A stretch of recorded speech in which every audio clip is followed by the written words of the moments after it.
All right, welcome back, guys. This is the Ring Crew. Welcome to episode 6. As always, I am Davey Dangerously. I guess I'm the host this evening, as always. Yeah, that's the title I'm going to do. To my left, the man, Big D Salazar, Dan the Beast. And as always, Mr. Old School himself, Tony Rated R Salazar. The bronze bad boy, baby. Woo! Woo! The Brothers of Destruction. That's I'm sorry. That's I right. forgot to mention that. So welcome back, guys. How you guys been? Great. Awesome. Really great. It's been a while. Hashtag great. Yeah, hashtag. It's been a while since we've had a real episode. The last one we had was the Brian Cage interview. That was all for him. That was a great interview. Thank you, Brian. Yeah, thank you, Brian. Thank you, FSP. Thanks to everyone who's tuned in. That's been one of our most watched videos. Got us up to over 1,000 views total on all of our videos. Yeah, and so thank you, guys. Just keep watching and. Sorry, you were saying thank you, FSP? FSP, JP, Alan, for being gracious hosts. Thanks, Alan. Alan, you were great for helping us out. JP, we want to thank you for letting us come on and do what we do. And it was a great show. And look for them. They have a couple shows. We'll mention that at the end of the episode here. But a couple days ago, it was this man's birthday. Yeah. Happy birthday. Thank you. It was my birthday, and I did bring out this awesome gift that my two brothers here got me. So I have to just show everybody here on camera. Oh yeah, my favorite wrestler of all time, Mr. Bret the Hitman Hart. Got me some pink Bret Hitman Hart shades, autographed to me from Bret. Daniel Salazar, my #1 fan. He knows I'm his #1 fan. He's never written this on any other pair of glasses. Never. This is just for me. So Bret, right back at you. Thanks. Appreciate it. Guys, appreciate it. And now I just have a big dilemma. I don't know if I should never wear these or if I should wear these every single day. I don't know. But I wear them every day. I would frame them. I'd wear them to work. I would drive in them. Oh yeah. I would take a shower with them on. No, but they are awesome. So thank you guys. Appreciate that. No problem. And check them out. All right. So as you can see, we have the TNA title here in front of us. I did a in-depth review before the Brian Cage episode. If you haven't watched it, do yourself a favor. Go check it out. Check it out. So yeah, speaking of TNA, what do you guys think of Bound for Glory? Matt Hardy won the title, and then seemingly a few days later, he relinquished it because of EC3's injunction, if you will. What do you guys think about that? Well, according to everything I've read, that was the plan all along. I don't know exactly how I feel about that. I don't know what the goal is behind it. I don't know if they're planning on adding prestige to the title by making this big tournament or what it is, but it just makes the title look weak to me, Lackluster. Yeah. I don't ever see, somebody giving up a title because of a lawsuit or whatever, if you win the title, you're supposed to be the world champion, you're supposed to be a proud world champion, you're supposed to be somebody who's worked his ass off to get that title. You're finally there, and somebody threatens a lawsuit, and you're like, okay, you can have the title back. So I think it's just making their own title look weak. I don't follow it. I thought EC3 was a great champion. I think Hardy winning the title in North Carolina was great. It made sense, and his brother was a ref. Yeah, his brother was a ref. Just for him to give it up, just kind of, if it was just to set up a tournament. Why didn't they just have a tournament to create a #1 contender? Yeah. Against Hardy. I could see Hardy versus Hardy, maybe a heel turn. I don't know. Yeah, it came off as weak, and I don't know. It seems they're having a hard time getting ratings, and they're having a hard time getting people to get invested in their product, and this doesn't seem to help. I feel like it doesn't. Neither do I, and especially since. We're watching the tournament going on, weekly, and then we got the debut of James Storm on NXT on the same night that he's supposed to be in this tournament, you know. Yeah. So Rick Rude style. right? So I don't understand, you know. I guess that's what killed it for me to know that James Storm, who's a hell of a wrestler, who's on NXT now. Oh man. You know, and to see him wrestle at the the tournament, I don't get it. I don't get it. But I mean, you know, TNA's loss, you know, right? Is NXT's gain and GFW's gain. Yeah. Oh, GFW. They've got a lot of guys. Bobby Roode, Magnus, now going by his real name Nick Aldis.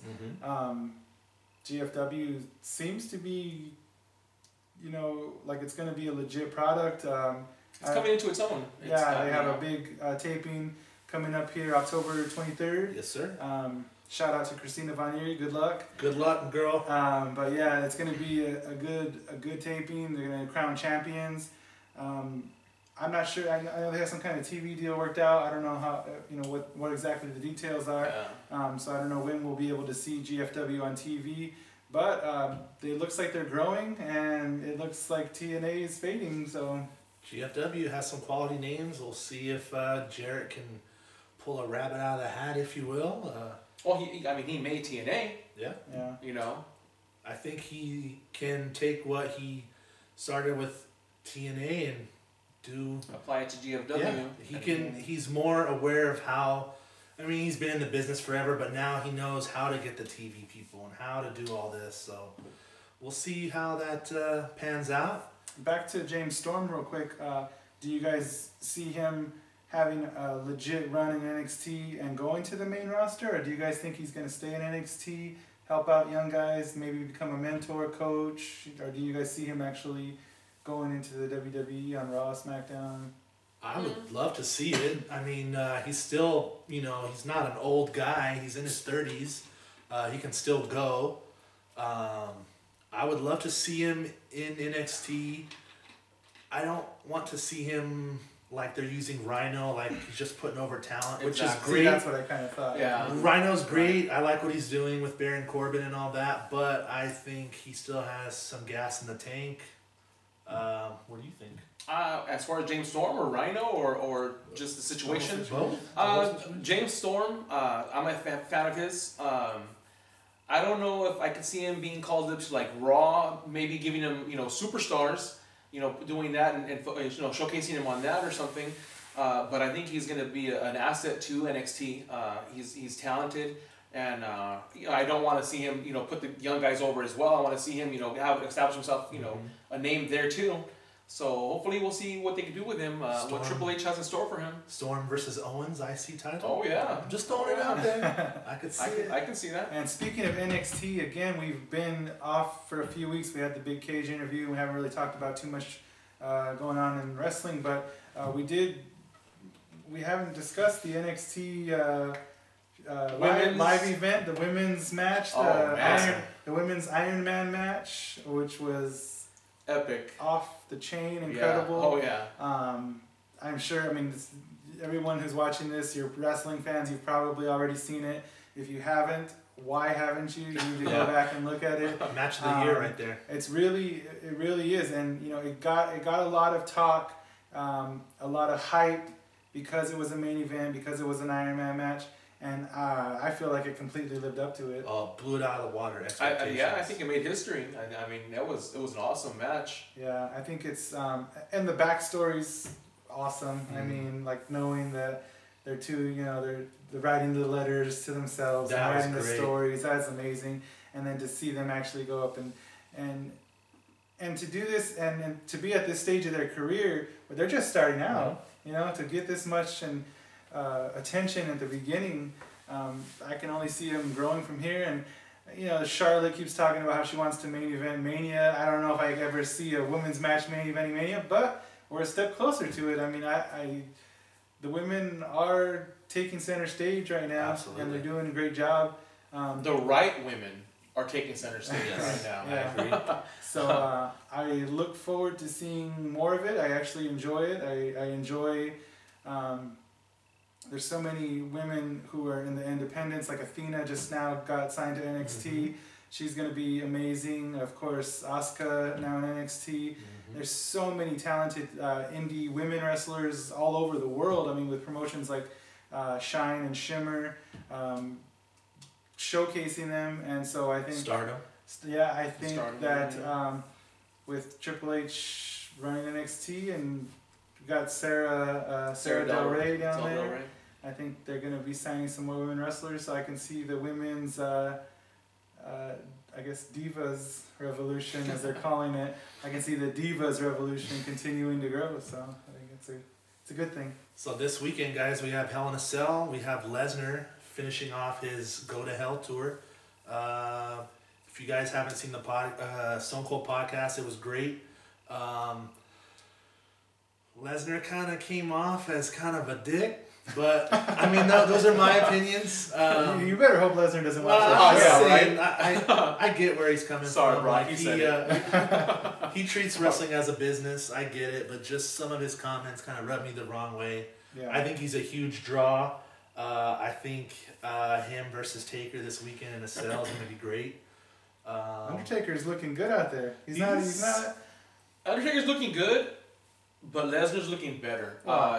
Man, I totally mark out for Lesnar. I think he's Lesnar's awesome. not almost 60 years old. True, but he's a beast in every sense of the word. I think he's awesome, and I'm looking forward to seeing him throw the Taker around this Sunday. Who walks out the winner? Lesnar, hands down, Lesnar. I think they have to give it to Taker. Since it's their final match, it's a Hell in a Cell. That's Taker's match. It should be the passing of the torch. It's Taker's match. Wasn't that Mania already? I don't know. I don't know. I want to see some blood. I mean, bloodthirsty. I mean, the first No Mercy or Unforgiven Hell in a Cell with them back in 2002 or 3, awesome. Yeah. I don't know if they're gonna be doing the kind of things they did, 12 years ago, but. I would love to see it. Also on the card is the Cena US Challenge. Oh, yeah. Who do you think's gonna take? I think that's cool. We're gonna do an open challenge on pay-per-view. I don't know. It's okay. Now, the one time we filmed, what was it, episode 3, and I said we should get the call up for Heyman guy being Tyler Breeze. I think this is Tyler Breeze's chance to step in and take that US Open challenge. There's been a lot of talk about him coming up to the main roster. I'd love to see Tyler Breeze come up and answer the call and not even if he doesn't win, just the fact that he's there and just the fact that he's on that pay-per-view. Yeah. He's a pay-per-view name against Cena. And against Cena, I'd like to see that. I would love to see him versus Cena. Yeah. I would love to see him beat Cena. Can you imagine all the selfies with that belt? Oh my God! Awesome. Uggos worldwide would be clamoring for those photos. Who do you think is gonna step up? Oh, Sami Zayn. Sami Zayn That's a good one. himself. I mean, we saw him at the Evolve show. Oh yeah. He looks good. He looks like he's healthy. Good. We'll see. I mean, I don't know. And he's already put on a hell of a match with Cena. Hell of a match. What do you think? Well, I don't know. There's been talks, rumors and stuff, and I don't know if it's really going to happen. But if it is going to happen, I think now would be an awesome time for Carlito to make his return to WWE. Spit that apple to have the Los Matadores, Epico Primo, come back, help him out, maybe give him an assist, and have him beat Cena again in his debut again? For a title. Oh man, I think that would be awesome. Wasn't it the same title? U.S. title? I think it was the same title. Yeah. So that would be awesome. I think that would be cool to see Carlito come back. And it'll give new life to, what is their names now? Los Matadores? Diego and Fernando. They dropped the bull. Give back Epico and Primo. Oh, yeah. And get their whole little family back together and then give them a good run and give Carlito a nice little feud to start out with and get him back into the fold. So I agree with that. I think that would be good. I think so. So now this week, guys, you've had your week. So this week it's going to go to me, Wrestler of the Week. Oh, yeah. I'm going to go with Timothy Thatcher. I don't know if you guys have heard about him. He's created a little bit of buzz here and there. He's coming up. Right now he's in Evolve. I believe he's the world champion in He is the Evolve. world champion. Yeah, I think so. This man saw him at Evolve 40 the day before the WrestleMania WWE Hall of Fame weekend. That was an amazing match. That's a great choice with Thatcher. Oh yeah. I did see him at Evolve 40. Him and Tommy End put on an amazing match. One of my favorite matches from Mania weekend, and that's saying a lot because I watched a lot of wrestling that weekend, and those guys really, really put on a hell of a match. I think he's awesome. Yeah. I think that's a great choice. We just saw him the night we did the cage interview. He wrestled Swade Thompson. Swade Thompson, great match. Headbutted the shit out of Swade Thompson. Go over to FSP TV and check out that headbutt. It was pretty This insane. man recorded that footage. I got that footage. I got that footage. I think and he was also on the 5 wrestlers you should watch on WWE.com. That got a lot Huge. of got a lot of Zack people Sabre right Jr., there. your wrestler of the week was on there also. Yeah, I got a lot of attention. So people who don't necessarily may not have heard of Thatcher are checking him out now, and I see him. He's a technician. Yeah, I see him going up there. He's like an old school type of guy, and I think the company needs that right now. I'd love to see him. Steal a line from this guy. Not only is he a great wrestler, he's a hell of a guy. He's a great guy. I actually got the chance to talk to him a little bit this past weekend. Yeah, he was awesome. He was great. We sat down and talked a little bit just about him and Tommy End and how much he loved that match, how he loved working with Tommy.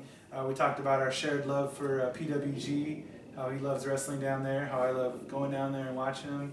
And he hopes to continue wrestling down there, and just about a little bit about how he's coming up and evolve. So I mean, and he was great. He was a sweetheart. Yeah. He was a big sweetheart. He was a teddy bear. If I ever see him again, he's probably gonna kick my gonna ass. headbutt this guy. Headbutted to the neck right But he there. really was. He really. He was. You know, he got his English accent, so he was like a classy gentleman. You know. Shared a spotted tea, did ya? He had a couple good matches this past weekend at Evolve 48 and 49. Huge win over Trevor Lee.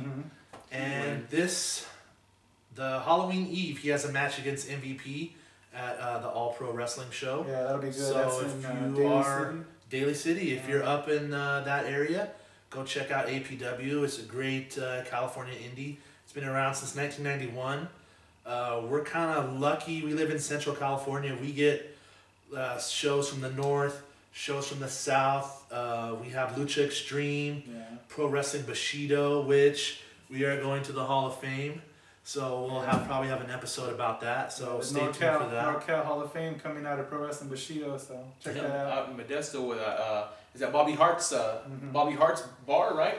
Yeah, the Fat Cat. The Fat Cat. It'll be Sunday, November 8th. 5 o'clock. So if you guys are in and around that area, come on over. Look for the Ring Crew. We'll be sporting that black and mustard as always. We also on that APW show we have Jeff Cobb versus Gangrel, who was kind enough to film a little something for us. We forgot to mention that. Yeah, Jeff Cobb we would like to thank Jeff Cobb, Christina Von Erie, Johnny Plinko, Swade Thompson, Bobby Hart, Bestia Says. That dude was awesome. That guy was awesome. I was scared for my life at that show. And You're like Chaos the only Inc. white guy there. I was the only white guy in that building at that Lucha show, and it was like pandemonium. It was. I was looking for the exits, but it was a great show. Again, Chaos Inc. We want to thank you for filming a little something for us. Check out Daly City the night before Halloween. Keep tuning in. There's a bunch of indie shows coming up. We're going to go to a couple of them. We have a couple in our town, Lucha Extreme. Manny the Bull Fernandez. Yeah. Big fan. So just keep tuning in for more Ring Crew episodes. Anything else you guys want to plug or thank? Or Just keep watching. We're only 6 episodes in. Feels like we've been doing this forever, but it's only been a month or 2 months. Keep watching. We're getting more fans every day, more followers. We appreciate it. Hope you enjoy the show. If you think we need to do something better, let us know in the comments. If you want to see us talk to somebody, let us know, and we'll try to do our best to keep keep making people happy. You can follow us on Instagram and Twitter at the Ring Crüe. You can look for me, Davey Dangerously 1 on Instagram. Do you guys want to give out your Instagrams? I don't know. Sure, why not? I'm at D Salazar 1082.